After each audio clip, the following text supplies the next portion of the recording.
नमस्कार बच्चों, मैं ताहिर मंसूरी आपका अपने YouTube चैनल ज्ञान क्लासेस में एक बार फिर से स्वागत करता हूं। आज हम अपनी सीरीज में लेकर आए हैं साझेदारी का पुनर्गठन, विद्यमान साझेदारों के लाभालाभ अनुपात में परिवर्तन। आपको एक बात बताना चाहूँगा कि इसके पहले वाले चैप्टर के सभी महत्वपूर्ण प्रश्नों को हल कराया है। तो यदि आपको हमारे चैनल से जुड़ना है और पिछले वीडियो देखना है तो आप उन वीडियो को देख सकते हैं और हमारे चैनल को लाइक कीजिए और शेयर कीजिए। आइए शुरू करते हैं। तो सबसे पहले हम यहाँ पर सवालों को शुरू करने से पहले हम बता दें कि किसी भी चीज़ का आशय सबसे पहले हमें मालूम होना चाहिए।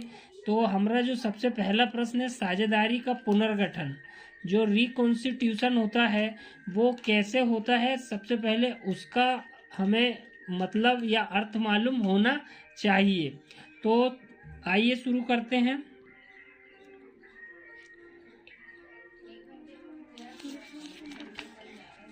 साझेदारी के पुनर्गठन से क्या आशय है?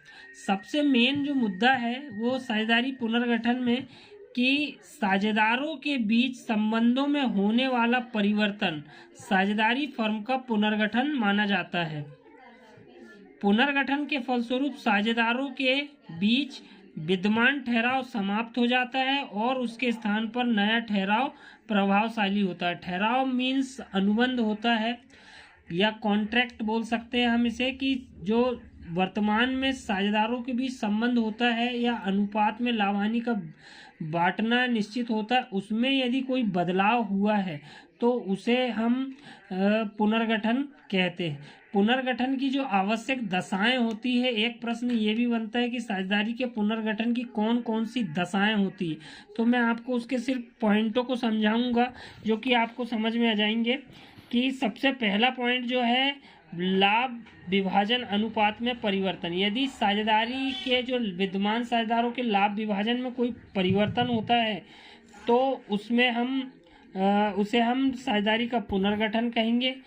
उसके बाद जो दूसरा पॉइंट है, नए साझेदार का प्रवेश। यदि कोई साझेदार, मान लो 2 साझेदार थे और 3 साझेदार होते हैं, तो उसमें यदि कोई परिवर्तन होता है तो या कोई नया साझेदार जुड़ता है तो उसे भी हम साझेदारी का पुनर्गठन कहेंगे। उसके बाद विद्यमान साझेदारों की निवृत्ति।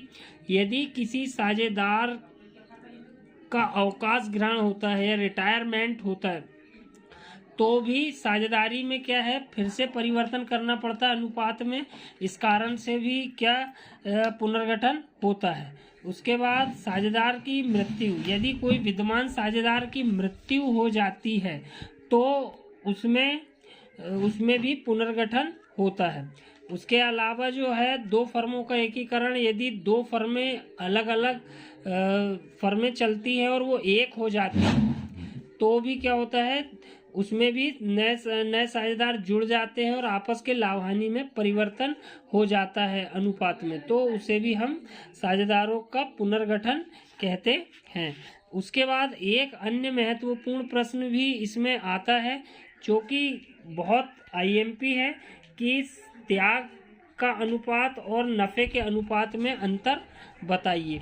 तो इसे हम आपको प्रैक्टिकल सवाल के बाद समझाएंगे जो कि एक अत्यंत महत्वपूर्ण प्रश्न है और अधिक बार परीक्षा में आया हुआ है।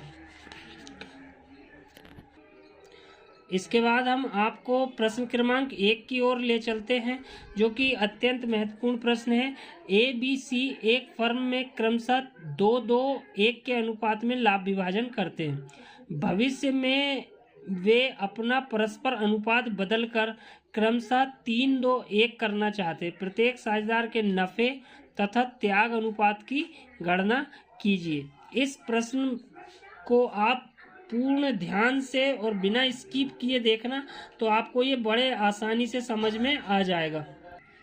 तो यहाँ पर जो दिए गए हैं साझेदारों के नाम हम इस प्रकार से लिखेंगे, A, B और C, जो कि उनका पुराना अनुपात। सबसे पहले हमें पुराना अनुपात लिखना होगा जो कि हमें प्रश्न में बताया गया है कि पहले साझेदार जो है 2:1 के अनुपात में साझेदार थे, अर्थात 2 और 2 4 और 1 5, सभी को जोड़कर नीचे में 5 लिखेंगे, 2/5, इसका 2/5 और इसका 1/5।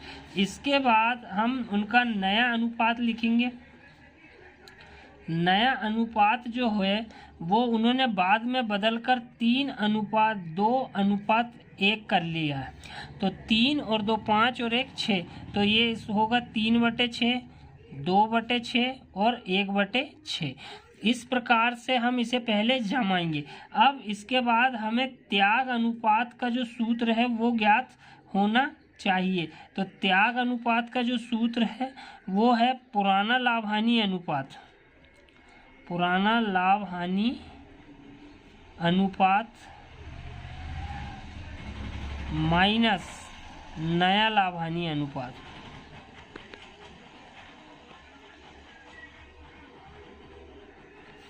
तो ये इसका सूत्र है जो कि आपको याद होना चाहिए। त्याग अनुपात बराबर से क्या होता है, तो पुराना लाभ हानि अनुपात माइनस नया लाभ हानि अनुपात। अब इस प्रकार से हम यहाँ पर लिखेंगे, सबसे पहले ए का पुराना अनुपात क्या है, तो पुराना अनुपात हम यहाँ दिखाएंगे कि ए का पुराना 2/5 है।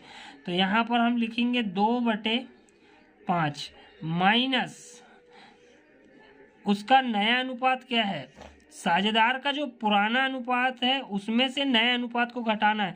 तो पुराना माइनस नया, तो नया अनुपात ए का कितना है, 3/6।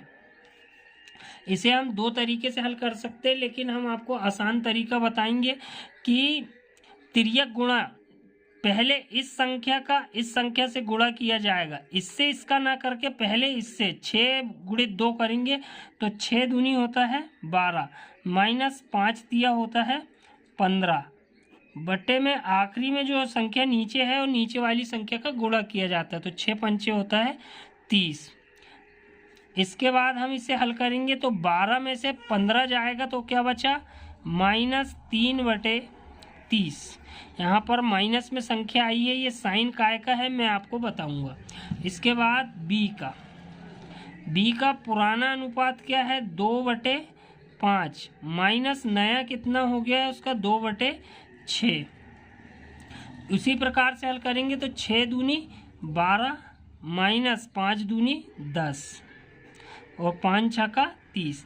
तो एक बात है, यहाँ पर बड़ी संख्या से छोटी संख्या घटाई जाएगी तो कोई भी चिन्ह प्लस का रहेगा, माइनस का नहीं रहेगा, अर्थात 2/30 जो है उसका आएगा। उसके बाद तीसरे नंबर पे हम आएंगे तो तीसरे नंबर पे सी का जो अनुपात है वो देखेंगे। तो सी का पुराना अनुपात है 1/5 माइनस नया अनुपात है 1/6। इस प्रकार से 6 का गुणा 1 पे किया जाएगा तो 6 एकम 6 माइनस 5 एकम 5 और 6 पंचे होता है 30। यहाँ पर भी बड़ी संख्या में से छोटी घटाई जाएगी तो प्लस का साइन रहेगा और 1/30। तो यहाँ पर हम देखेंगे कि ए का जो अनुपात है वो माइनस में आ रहा, -30 -3/30। तो यहाँ पर आपको क्या होगी, प्राप्ति होगी। और बी का जो आ रहा है प्लस का 2/30, तो यहाँ पर त्याग होगा। और यहाँ पर भी सी को प्लस में आ रहा है तो यहाँ पर भी त्याग होगा। एक सूत्र और याद रखना आप लोग कि त्याग बराबर से प्राप्ति या प्राप्ति बराबर से त्याग, दोनों कंडीशन में एक ही है। तो यहाँ पर देखेंगे तो 3 में प्राप्ति हो रही है तो त्याग 2 और 1 3, मतलब 3 त्याग हो रहा तो 3 ही प्राप्ति होगी। तो जितना त्याग होता है उतनी ही प्राप्ति होती है। तो उम्मीद करता हूँ आपको सवाल समझ में आ गया होगा। यदि सवाल समझ में ना आए तो हमें कमेंट करके ज़रूर बताएं, हम इसे दोबारा आपको समझाएंगे। और हमारे चैनल को लाइक कीजिए, शेयर कीजिए और सब्सक्राइब कीजिए। धन्यवाद।